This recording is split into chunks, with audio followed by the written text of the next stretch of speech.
ಆತ್ಮೀಯ ವೀಕ್ಷಕರೇ, Royce and creations YouTube ಚಾನಲ್ಗೆ ನಿಮಗೆ ಸ್ವಾಗತ.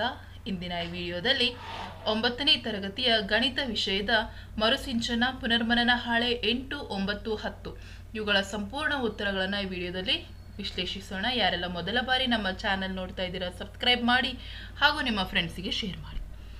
ಪುನರ್ಮನನ ಹಾಳೆ 8. ಸೊ ಇಲ್ಲಿ ಕೋನಗಳ ಪರಿಕಲ್ಪನೆಗಳ ಬಗ್ಗೆ ನಾವು ತಿಳ್ಕೊಳ್ತಾ ಹೋಗ್ತೀವಿ. ಚಟುವಟಿಕೆ 1, ಈ ಕೆಳಗಿನ ಆಕೃತಿಗಳಲ್ಲಿ ಕೋನಗಳನ್ನು ಮಾದರಿಯಂತೆ ಗಮನಿಸಿ ಬರೆಯಿರಿ.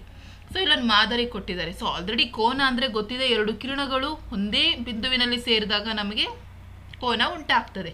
ಸೊ ಇಲ್ಲೂ ಸಹ ಕೋನ ಇದೆ, ಇಲ್ಲೂ ಕೋನ ಉಂಟಾಗುತ್ತೆ, ಇಲ್ಲಿ. ಸೊ ಇದೇ ರೀತಿ ನಾವು ಇಲ್ಲಿ ಕೊಟ್ಟಿರೋ ಎಲ್ಲ ಚಿತ್ರಗಳಿಗೆ ನಾವು ಕೋನಗಳನ್ನು ಗುರುತಿಸಬೇಕು. ಸೊ ಹಾಗಾಗಿ ಇಲ್ಲೊಂದು ಚಿತ್ರ ಇದೆ ನೋಡಿ, ಇಲ್ಲೊಂದು ಕೋನ ಉಂಟಾಗುತ್ತೆ, ಇಲ್ಲೊಂದು ಕೋನ, ಇಲ್ಲೊಂದು ಕೋನ. ಅದು ತ್ರಿಭುಜ ಆಗಿರೋದ್ರಿಂದ ಈಸಿಯಾಗಿ ಫೈಂಡ್ ಔಟ್ ಮಾಡ್ತೀರಾ.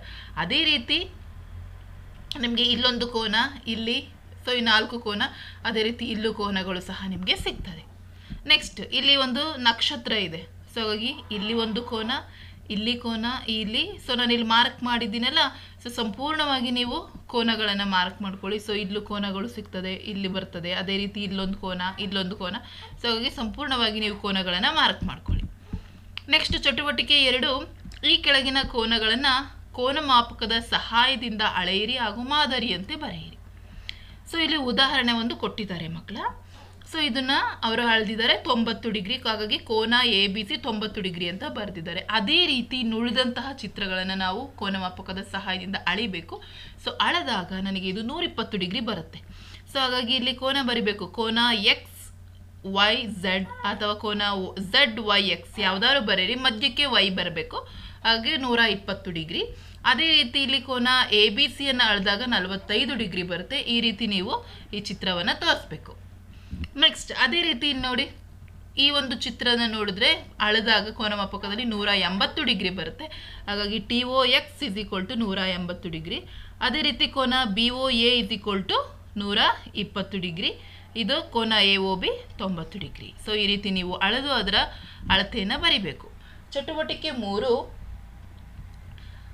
ಚಟುವಟಿಕೆ 2ರ ಕೋನಗಳ ಅಳತೆಗಳನ್ನು ಈ ಕೆಳಗಿನ ಕೋಷ್ಟಕದಲ್ಲಿ ವಿಂಗಡಿಸಿ ಬರೆಯಿರಿ. ಸೊ ಅಲ್ಲಿ ನಮಗೆ ಚಟುವಟಿಕೆ 2ರಲ್ಲಿ ಒಂದಷ್ಟು ಕೋನಗಳು 45 ಡಿಗ್ರಿ, 180 ಡಿಗ್ರಿ, 120 ಡಿಗ್ರಿ, 90 ಡಿಗ್ರಿ ಸಿಕ್ಕಿದೆ.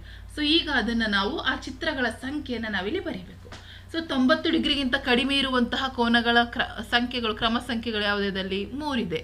ನೆಕ್ಸ್ಟ್ 90 ಡಿಗ್ರಿಗೆ ಸಮ ಆಗಿರೋದು ಮೊದಲನೇದು ಮತ್ತು 6ನೇ ಚಿತ್ರ. ಅದೇ ರೀತಿ 90 ಡಿಗ್ರಿಗಿಂತ ಹೆಚ್ಚಿರೋದು 2ನೇ ಚಿತ್ರ ಮತ್ತು 5ನೇ ಕೋನ. ಅದೇ ರೀತಿ 180 ಡಿಗ್ರಿಗೆ ಸಮನಾಗಿರುವಂಥದ್ದು 4ನೇ ಕೋನ. ಹಾಗಾಗಿ ಇದನ್ನು ನಾವು 90 ಡಿಗ್ರಿಗಿಂತ ಕಡಿಮೆ ಇರೋ ಕೋನವನ್ನು ಲಘು ಕೋನ ಅಂತೀವಿ, 90 ಡಿಗ್ರಿಗೆ ಸಮನಾಗಿರೋದನ್ನು ಲಂಬ ಕೋನ ಅಂತೀವಿ, 90 ಡಿಗ್ರಿಗಿಂತ ಹೆಚ್ಚಾಗಿರೋದನ್ನು ವಿಶಾಲ ಕೋನ ಅಂತೀವಿ, 180 ಡಿಗ್ರಿಗೆ ಸಮನಾಗಿರುವಂಥದ್ದನ್ನ ಸರಳ ಕೋನ ಅಂತ ಹೇಳಿ ಕರಿತೀವಿ. ಚಟುವಟಿಕೆ 4, ಈ ಕೆಳಗಿನ ಇಂಗ್ಲಿಷ್ ಅಕ್ಷರಗಳಲ್ಲಿ ಬರುವಂತಹ ಕೋನಗಳ ವಿಧಗಳನ್ನು ಹೆಸರಿಸಿ. ಸೊ ಇಲ್ಲಿ V ಇದೆ. ಸೊ ಇಲ್ಲಿ ಬರುವಂಥದ್ದು ಆಬ್ವಿಯಸ್ಲಿ ಲಘು ಕೋನ. L ಇಲ್ಲಿ ಲಂಬ ಕೋನ. N ಇಲ್ಲಿ ಬರುವಂತಹದ್ದು ಸಹ ಲಘು ಕೋನ. ಇಲ್ಲಿ ಬರುತ್ತೆ ಕೋನ, ಇಲ್ಲಿ ಬರ್ತದೆ. K, ಸೊ Kನಲ್ಲಿ ನಮಗೆ 2 ಕೋನ ಬರುತ್ತೆ. ಸೊ ಇದನ್ನು ತೆಗೆದುಕೊಂಡು ಇಲ್ಲಿ ವಿಶಾಲ ಕೋನ, ಅದೇ ರೀತಿ ಲಘು ಕೋನ, 2 ಕೋನ ಸಿಗುತ್ತೆ. ಸೊ X ಅನ್ನು ತೆಗೆದುಕೊಂಡಾಗಲೂ ಅಷ್ಟೇ ಲಘು ಕೋನ ಮತ್ತು ವಿಶಾಲ ಕೋನ ಮಾರ್ಕ್ ಮಾಡ್ಕೊಳ್ಳಿ ಇದೇ ರೀತಿ. ನೆಕ್ಸ್ಟ್ ಇಲ್ಲಿ ಲಂಬ ಕೋನ, ನೆಕ್ಸ್ಟ್ ಇಲ್ಲಿ ಸರಳ ಕೋನ ಸಿಗ್ತದೆ.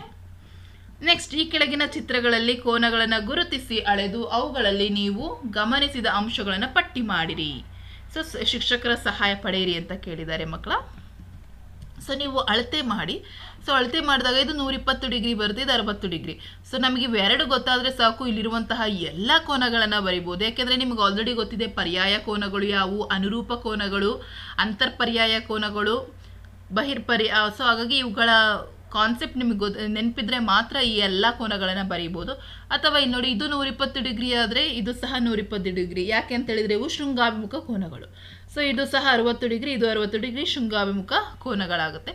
ಸೊ ಇದು 120 ಡಿಗ್ರಿ ಆದರೆ ಇದು 60 ಡಿಗ್ರಿ ಆಗುತ್ತೆ. ಯಾಕೆಂದರೆ ಒಂದೇ ಪಾರ್ಶ್ವದಲ್ಲಿರುವಂತಹ 2 ಕೋನಗಳ ಮೊತ್ತ 180 ಡಿಗ್ರಿ.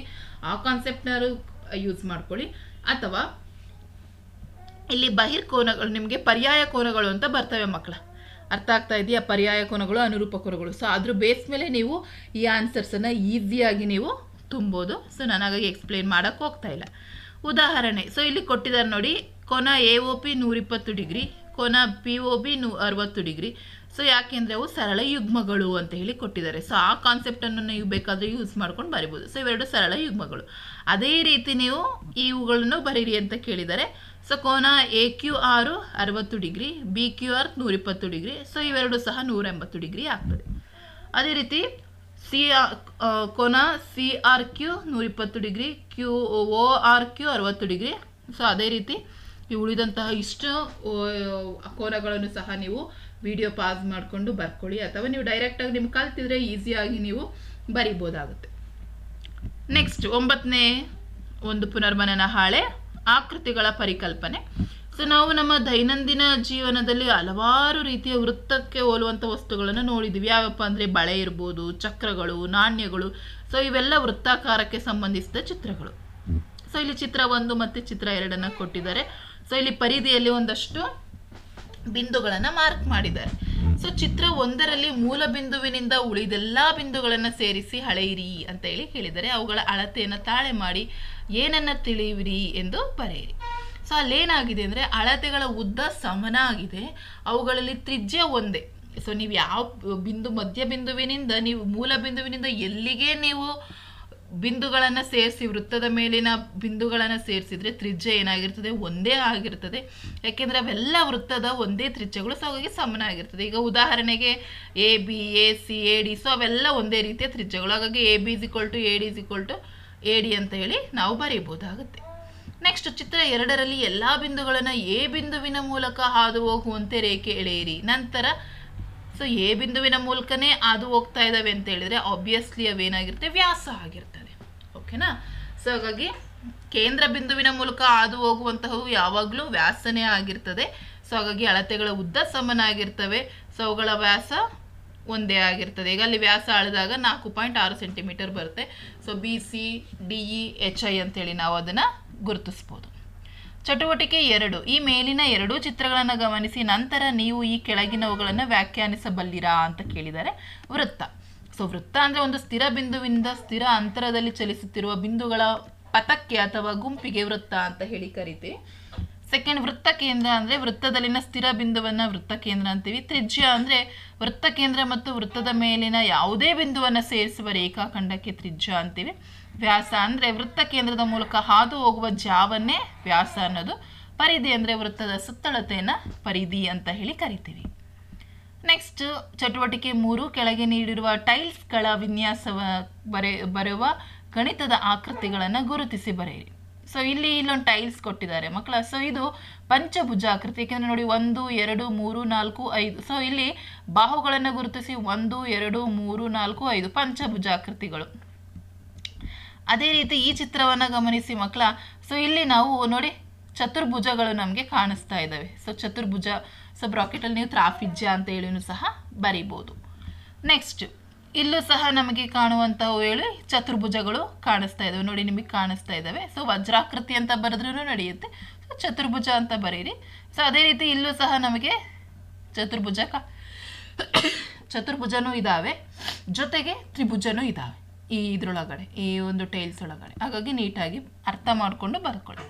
ನೆಕ್ಸ್ಟ್ ಚಟುವಟಿಕೆ 4, ಕೆಳಗೆ ಕೊಟ್ಟಿರುವ ಜಾಲವನ್ನು ಗಮನಿಸಿ ರಟ್ಟಿನ ಸಹಾಯದಿಂದ ದಾಳವನ್ನು ಹಾಗೂ ಆಯತದ ಘನವನ್ನು ತಯಾರಿಸಿ ಅಂತೇಳಿ ಕೊಟ್ಟಿದ್ದಾರೆ. ಸೊ ಅದನ್ನು ನೀವು ತಯಾರಿಸಿ ಸಂಪೂರ್ಣವಾಗಿ ಇಲ್ಲಿ ಅದ್ರ ಬಗ್ಗೆ ಡೀಟೇಲ್ಸನ್ನು ಅವರು ಕೊಟ್ಟಿದ್ದಾರೆ. ನೆಕ್ಸ್ಟ್ ಚಟುವಟಿಕೆ 6, ಈ ಕೆಳಗಿನ ಘನಾಕೃತಿಗಳನ್ನು ವಿಭಿನ್ನ ದೃಷ್ಟಿಕೋನದಲ್ಲಿ ಮೇಲಿನಿಂದ ಪಕ್ಕದಿಂದ ನಿಮಗೆ ಯಾವ ರೀತಿ ಕಾಣಿಸ್ತದೆ ಎಂಬುದರ ಚಿತ್ರವನ್ನು ಬರೀಬೇಕು.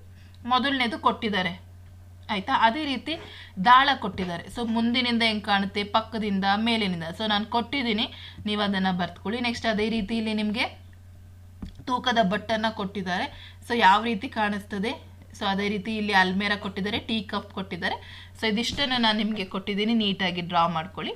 ನೆಕ್ಸ್ಟ್ ಲಾಸ್ಟ್ ಪುನರ್ಮನನ ಹಾಳೆ 10, ಕೋನಗಳ ವಿಧಗಳು, ವಿನ್ಯಾಸಗಳು ಮತ್ತು ಜಾಲಗಳಿಂದ ಘನಗಳು. ಸೊ ಇಲ್ಲಿ ನಮಗೆ ಮೊದಲನೇದು ಕೆಳಗಿನ ಗಡಿಯಾರದ ಚಿತ್ರಗಳಲ್ಲಿ ಮುಳ್ಳುಗಳ ನಡುವೆ ಉಂಟಾಗಿರುವಂತಹ ಅಂತರವನ್ನು ಗಮನಿಸಿ ಕೋಷ್ಟಕವನ್ನು ಪೂರ್ಣಗೊಳಿಸಿ. ಸೊ ಮೊದಲನೇ ಗಡಿಯಾರ ನೋಡಿ, ಚಿತ್ರ ನೋಡಿ, ಅದು ವಿಶಾಲ ಕೋನ.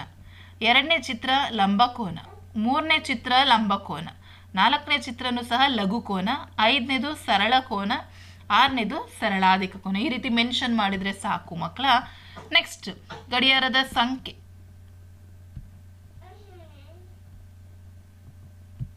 ಸೊ ಇಲ್ಲಿ ಗಡಿಯಾರದ ಸಂಖ್ಯೆ ಮೊದಲನೇದೇನಿದೆ 90ಕ್ಕಿಂತ ಹೆಚ್ಚು 180ಕ್ಕಿಂತ ಕಡಿಮೆ ವಿಶಾಲ ಕೋನ. ಹಾಗಾಗಿ ಎರಡನೇ ಗಡಿಯಾರ ನೋಡಿ ಮಕ್ಕಳ. ಸೊ ಹಾಗಾಗಿ ಎರಡನೇ ಗಡಿಯಾರ ನೋಡಿ ಮಕ್ಕಳ. ಸೊ ಅದೇನಾಗಿದೆ 90 ಡಿಗ್ರಿಗೆ ಸಮ, ಹಾಗಾಗಿ ಲಂಬಕೋನ. ಮೂರನೇದು ಸಹ ಅದು ಸಹ 90 ಡಿಗ್ರಿಗೆ ಸಮನಾಗಿದೆ, ಲಂಬಕೋನ. ನಾಲ್ಕನೇ ಚಿತ್ರದಲ್ಲಿರುವಂಥದ್ದು 90 ಡಿಗ್ರಿಗಿಂತ ಕಡಿಮೆ ಇದೆ, ಹಾಗಾಗಿ ಅದು ಲಘು ಕೋನ. ಐದನೇದು 180 ಡಿಗ್ರಿಗೆ ಸಮನಾಗಿದೆ, ಸರಳ ಕೋನ. ಆರನೇದು 180ಕ್ಕಿಂತ ಹೆಚ್ಚಿದೆ, 360ಕ್ಕಿಂತ ಕಡಿಮೆ ಇರೋದ್ರಿಂದ ಅದು ಸರಳಾಧಿಕ ಕೋನ ಆಗಿರುತ್ತೆ. ನೆಕ್ಸ್ಟ್ ಕೋನಗಳನ್ನು ರಚಿಸಿ ವಿಧಗಳನ್ನು ಬರೀರಿ ಅಂತ ಕೇಳಿದರೆ 45 ಡಿಗ್ರಿಯನ್ನು ಈ ರೀತಿ ರಚಿಸ್ತೀರ, ಅದು ಲಘು ಕೋನ. ಸೊ 90 ಡಿಗ್ರಿ ಅಂದರೆ ನೀವು ಕೋನಮಾಪಕದ ಸಹಾಯದಿಂದ ರಚಿಸಿ, ನಿಮಗೆ ಗೊತ್ತಿರುತ್ತೆ ಯಾವ ರೀತಿ ರಚಿಸೋದು, ಇದೇ ರೀತಿ ಬರಬೇಕು. ಸೊ ಲಂಬಕೋನ. ನೆಕ್ಸ್ಟ್ 130 ಡಿಗ್ರಿ ಅದೊಂದು ವಿಶಾಲ ಕೋನ. 180 ಡಿಗ್ರಿ ಸರಳ ಕೋನ. 280 ಡಿಗ್ರಿ ಸರಳಾಧಿಕ ಕೋನ. ಈ ರೀತಿಯೇ ಬರುತ್ತೆ ನಿಮಗೆ ಚಿತ್ರ, ನೀವು ಕೋನಮಾಪಕದ ಸಹಾಯದಿಂದ ರಚಿಸಬೇಕು. 360 ಡಿಗ್ರಿ ಅದನ್ನ ಪೂರ್ಣ ಕೋನ ಅಂತೀವಿ. ಸೊ ಈ ರೀತಿ ವೃತ್ತದ ಈ ರೀತಿ ಬರೆದ್ರೂ ಸಾಕು, ಅಥವಾ ಹಿಂಗೆ ಒಂದು ಸರಳ ರೇಖೆನ ಬರೆದು ಎರಡೂ ಕಡೆ ಮಾರ್ಕ್ ಮಾಡಿದ್ರು ಸಹ ಅದು ಪೂರ್ಣ ಕೋನಕ್ಕೆ ಬರುತ್ತೆ. ನೆಕ್ಸ್ಟ್ ಲಾಸ್ಟ್, ಕೆಳಗೆ ಕೊಟ್ಟಿರುವಂತಹ ಇಂಗ್ಲಿಷ್ ಅಕ್ಷರಗಳು ಯಾವ ಸಂದರ್ಭದಲ್ಲಿ ಸಮಮಿತಿಯ ಹೊಂದುತ್ತವೆ. ಸೊ ಸಮಮಿತಿ ಅಂತ ಹೇಳಿದ್ರೆ ಸೇಮ್. ಈಗ ನೀವು ಇದನ್ನ ಅರ್ಧಿಸಿದಾಗ ಏನಾಗುತ್ತೆ, ಈ ಕಡೆನೂ ಸೇಮ್ ಇದೆ, ಈ ಕಡೆನೂ same, same like a mirror. So ಹಾಗಾಗಿ ಇದು ಪ್ರತಿಬಿಂಬ ಎ ಅನ್ನೋದು. ಸೊ ಜಿ ಅನ್ನೋದೇನಾಗಿದೆ, ಸೊ ಇದು ಭ್ರಮಣೆ.